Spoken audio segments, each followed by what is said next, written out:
அன்பான தோழிகளுக்கு கிறிஸ்துமஸ் நல்வாழ்த்துக்கள். உலகின் மீட்பர் இயேசு. அவர் வளர்ந்தபின் ஏழை மக்களுக்கு உணவு, வறுமையில் வாடியோர் பிணி நீக்குதல். அந்த உணவும் உபசரிப்பும் ஒருபோதும் குறையவில்லை.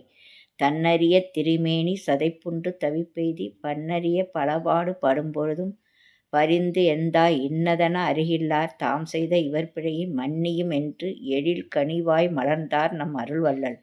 இன்னா செய்தார்க்கும் இனியவே செய்யாக்கால் என்ன பயத்ததோ சால்பு. குறள். முல்லை வளைத்தொரு மகுடம் அணிந்ததும் ஆணி அடித்தொரு சிலுவை அறைந்ததும் அன்று நடந்தது ஆவி துடித்தது, இன்று நடப்பது நெஞ்சு துடிக்குது. இவ்வளவு செய்தும் அவர்களை மன்னிக்க சொல்கிறார் கவியரசர். வரிகள். இனிய உளவாக இன்னாத கூறல் கனியிருப்ப காய் கவர்ந்தற்று. அவர் வாயில் எப்பொழுதும் இனிய சொற்கள், அதனால் எழில் கனிவாய். அருள் வள்ளல். அன்பு என்பது தெரிந்தவரிடம் மட்டும் காட்டுவது. அருள் என்பது அனைத்து உயிர்களிடமும் காட்டுவது. வள்ளல் தன்மையுடன் இறுதி வரை இருத்தல்.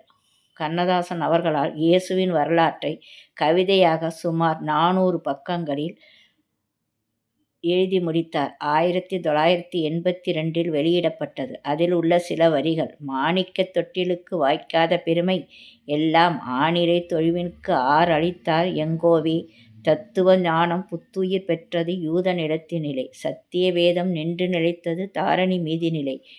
எத்தனை உண்மை வந்து பிறந்தது இயேசு பிறந்ததிலே. இப்படி எளிய தமிழில் பாடியுள்ளார். மதங்களை கடந்து அவரவர் விரும்பும் தெய்வங்களை தொழுது இந்த நல்ல நாளில் அன்புடனும் நட்புடனும் வாழ்வோம். அனைத்து மதங்களும் அன்பையே போதித்தன. அன்பே தெய்வம். உலகின் மிகப்பெரிய பைபிள் லாஸ் ஏஞ்சல்ஸ் நகரில் உள்ள சர்ச்சில் உள்ளது. பௌர்ணமி தினத்தன்று அவதரித்தார் நம் அருள்வள்ளல். வணக்கம். நன்றி.